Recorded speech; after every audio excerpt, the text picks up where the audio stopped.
시간 우리 같이 한번 또 인사 한번 또 나눴으면 좋겠습니다. 하나님의 사랑과 은혜가 우리의 삶 가운데 지속적으로 임해지기를 소원합니다. 그래서 옆에 성도들과 함께 인사 나눌 때 하나님의 말씀을 근거로 해서 한번 저를 따라하겠습니다. 하나님께서 때마다 일마다 평강을 주십니다.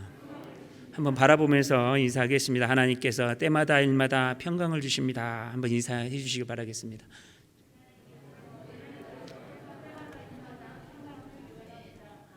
아멘. 또 같이 한번 또 축복하실 때 하나님께서 함께 하십니다 라고 한번 또 축복해 주시기 바랍니다. 하나님께서 함께 하십니다.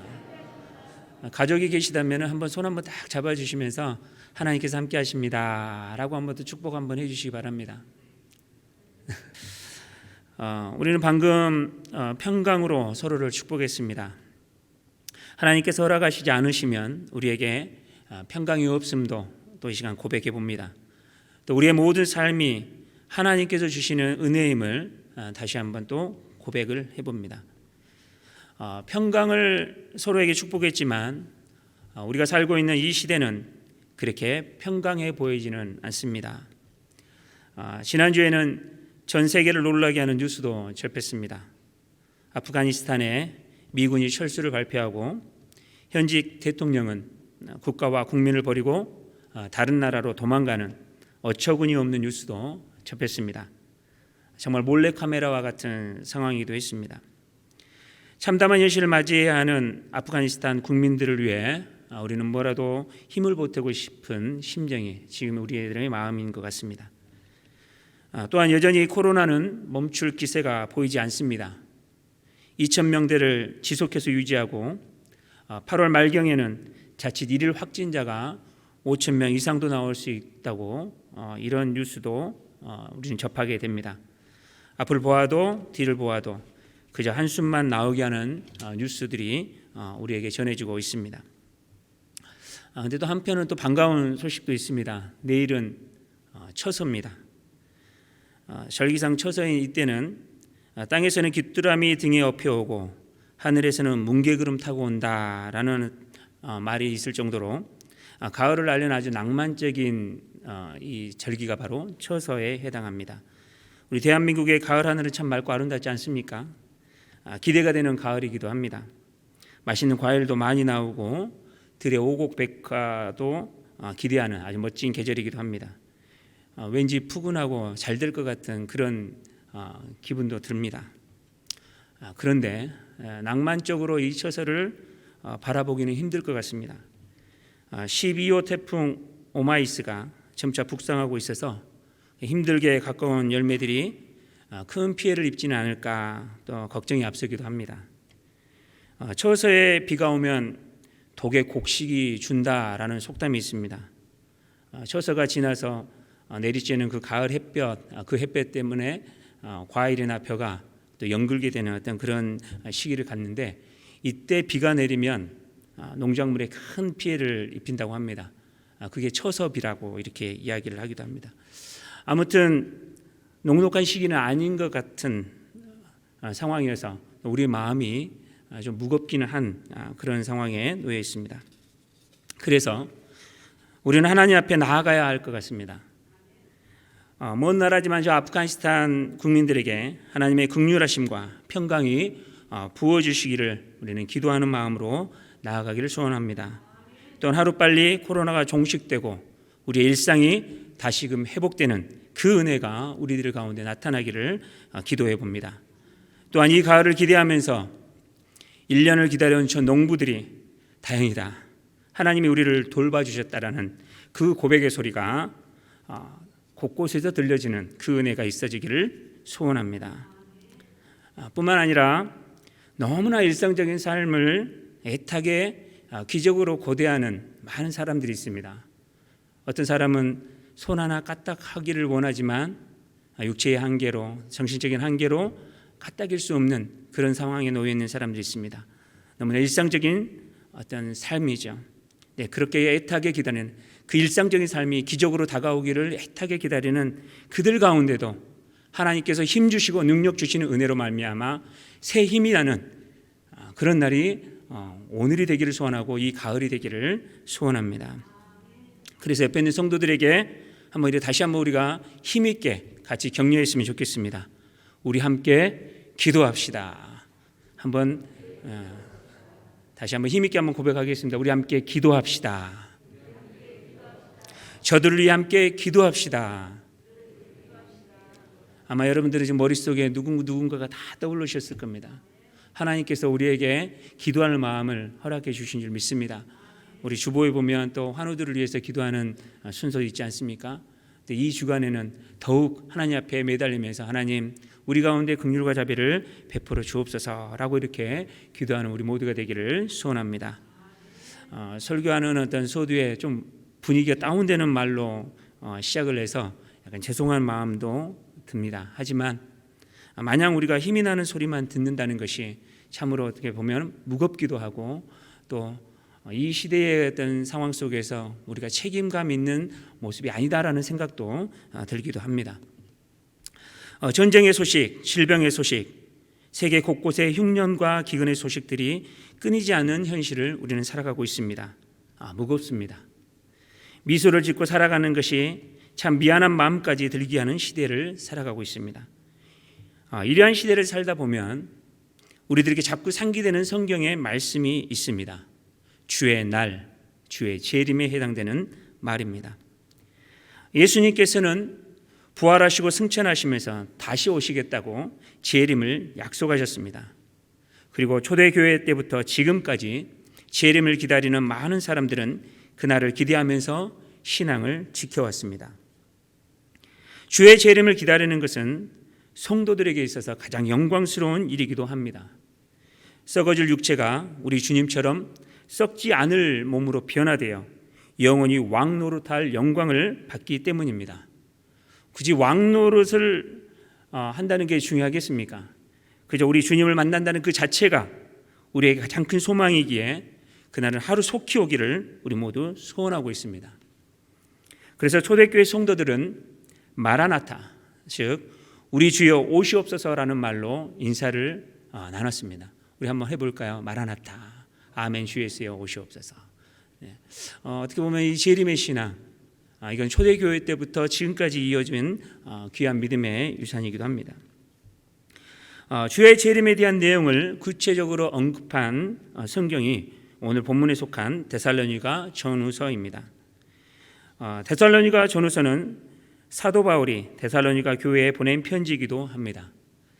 바울의 다른 서신들보다 주의 재림에 대한 내용이 주를 이루기도 합니다. 그만큼 데살로니가 교회는 주의 재림에 대해 관심이 많았습니다. 그로 인해서 재림을 기다리는 성도들 중 그릇된 신앙생활을 하는 사람들로 인해서 그 가운데 많은 문제들이 발생했음도 우리는 알고 있습니다. 그래서 사도 바울은 데살로니가 교회의 이런 문제들을 해결하고자 고린도에서 직접 편지를 써서 디모데를 통해 이 편지를 데살로니가 교회에 보내게 됩니다.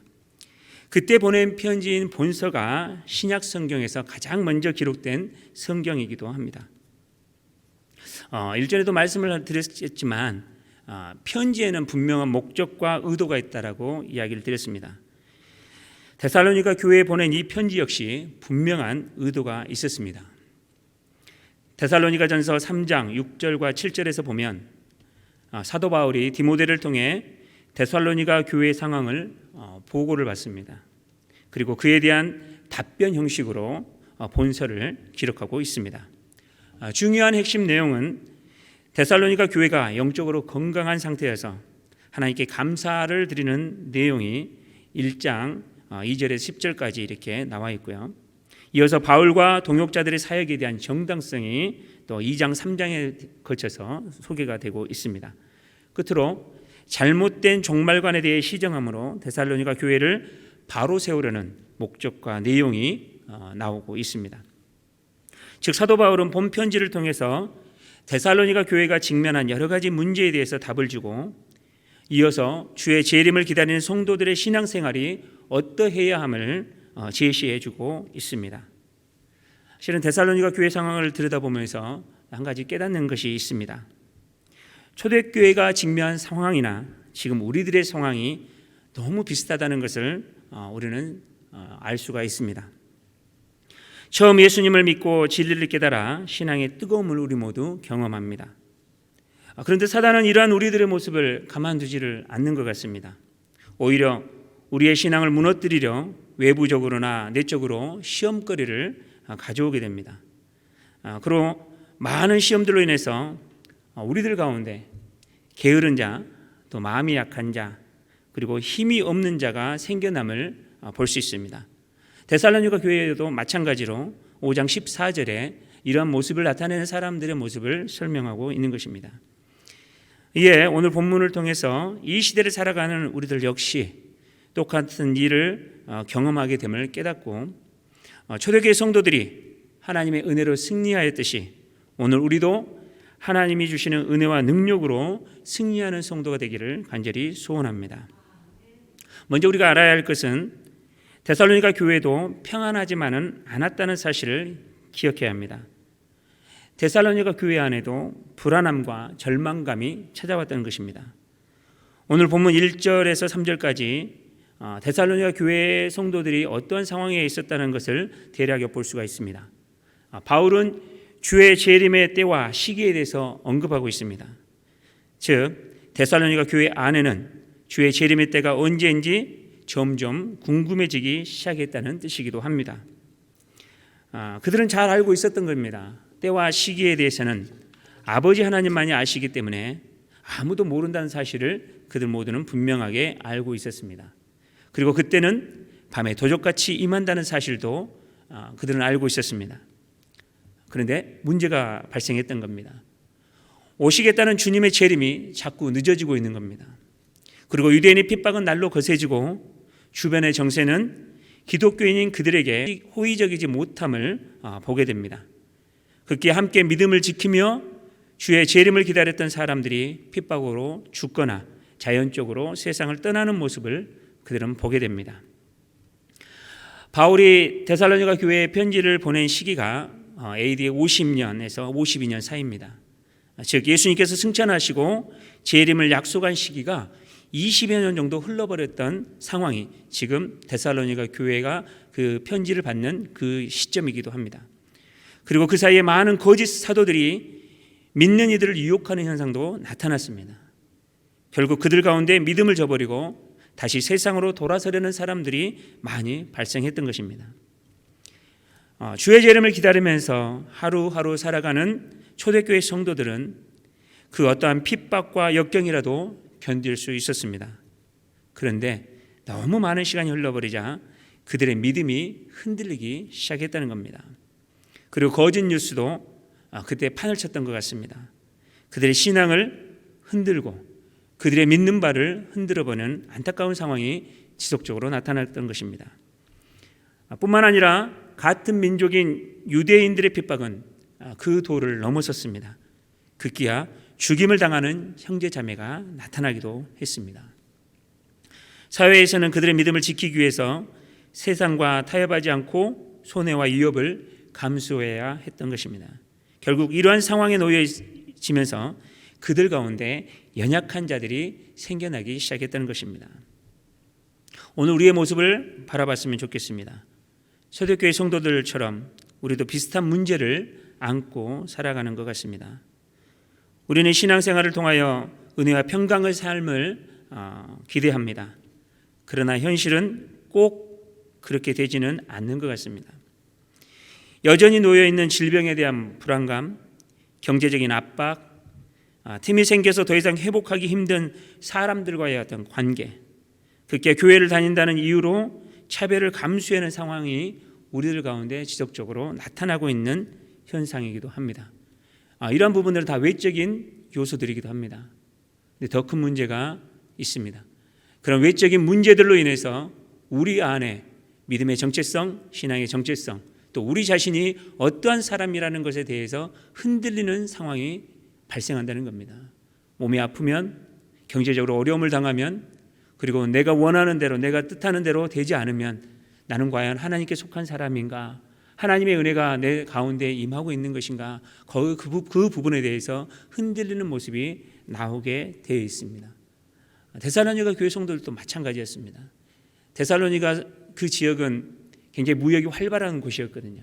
그래서 많은 문화가 나타나고 또 문화가 겹치는 곳이기도 합니다.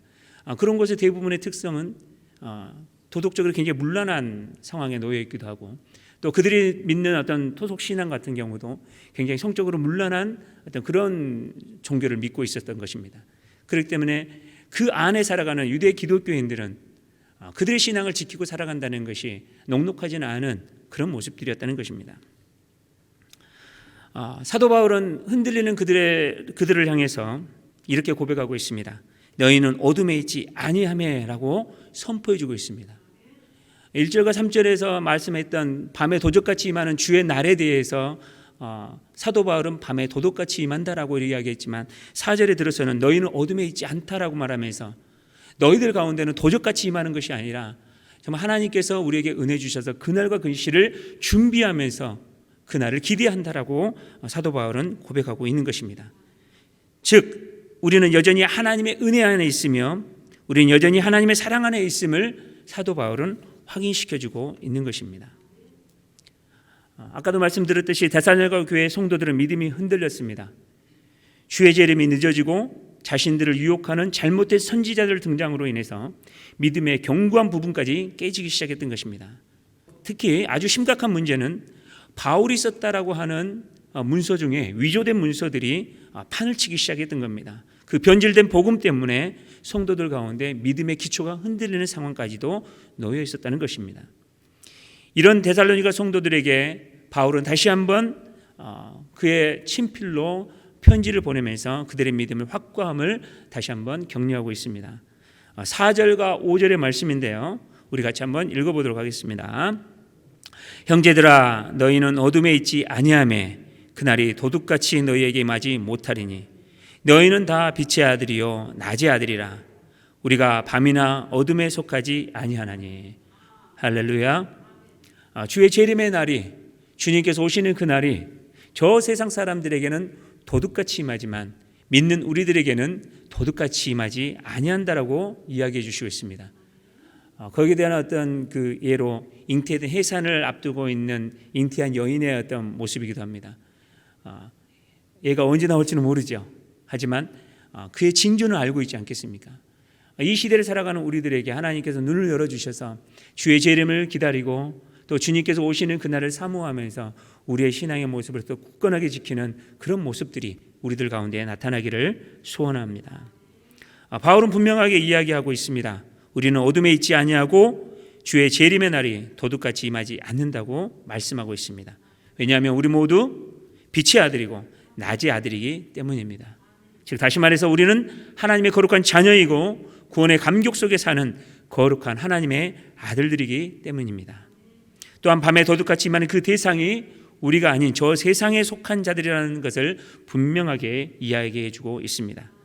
그래서 더 이상은 세상의 상황으로 인해서 불안해하거나 염려하지 말라고 권하고 있습니다.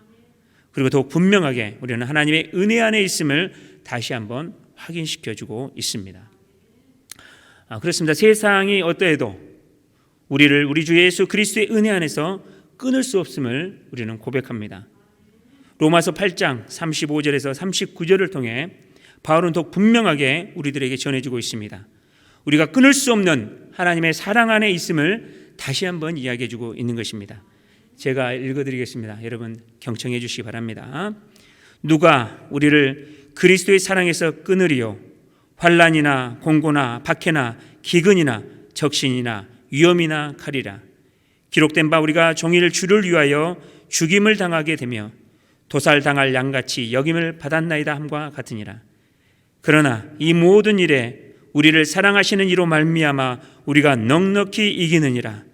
내가 확신하노니 사망이나 생명이나 천사들이나 권세자들이나 현재일이나 장래일이나 능력이나 높음이나 깊음이나 다른 어떤 피조물이라도 우리를 우리 주 그리스도 예수 안에 있는 하나님의 사랑에서 끊을 수 없으리라.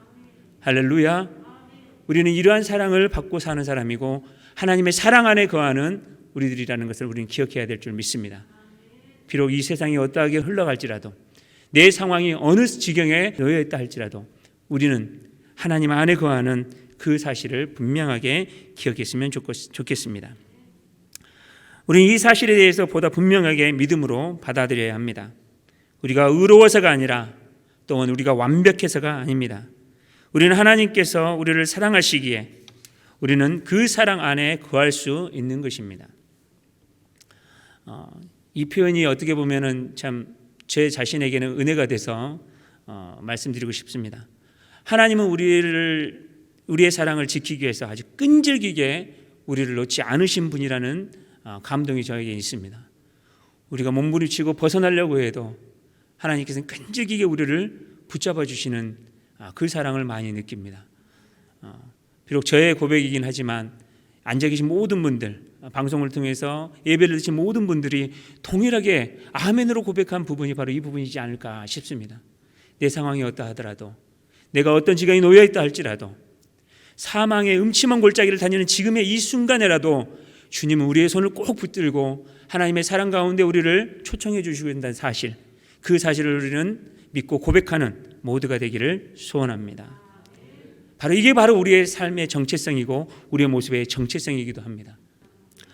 마지막으로 바울은 데살로니가 교회 성도들에게 소망 가운데를 인도하신 하나님을 믿음으로 받아들이기를 권하고 있습니다. 6절에서 11절까지 말씀인데요. 비록 여전히 질병으로 인해서 사회가 혼란스러워도, 또 아프가니스탄의 사태로 인해 우리에게 당혹감과 절망감을 준다 할지라도, 경제적인 압박으로 인해서 앞이 막힌 상황이 우리 가운데 펼쳐진다 해도, 우리 자신이 감당할 수 없는 큰 질병과 위기로 인해 절망 같은 상황이 놓여 있다 할지라도 결국 우리를 인도하시는 그 하나님은 우리를 소망 가운데로 인도하실 것이고 하나님의 그 은혜 안으로 인도하실 줄 믿습니다. 오늘 본문 6절에서 11절까지의 말씀, 이 부분을 우리가 다시 한번 자세히 한번 읽고 오늘 설교 말씀을 마칠까 합니다. 본문 6절에서 11절 말씀 한번 펼쳐주시고 같이 한번 읽도록 하겠습니다. 그러므로 우리는 다른 이들과 같이 자지 말고 오직 깨어 정신을 차릴지라. 자는 자들은 밤에 자고 취하는 자들은 밤에 취하되 우리는 낮에 속하였으니 정신을 차리고 믿음과 사랑의 호심경을 붙이고 구원의 소망의 투구를 쓰자. 하나님이 우리를 세우심은 노하심에 이르게 하심이 아니요 오직 우리 주 예수 그리스도로 말미암아 구원을 받게 하심이라. 예수께서 우리를 위하여 죽으사 우리로 하여금 깨어있든지 자든지 자기와 함께 살게 하려 하셨느니라. 그러므로 피차 권면하고 서로 덕을 세우기를 너희가 하는 것 같이 하라. 아멘. 이 시간 다시 한번 9절과 10절 내용을 읽고 기도하겠습니다. 하나님이 우리를 세우심은 노하심에 이르게 하심이 아니요 오직 우리 주 예수 그리스도로 말미암아 구원을 받게 하심이라. 예수께서 우리를 위하여 죽으사 우리로 하여금 깨어있든지 자든지 자기와 함께 살게 하려 하셨느니라. 아멘. 이 은혜가 우리들 가운데 나타나기를 원합니다. 기도하시겠습니다.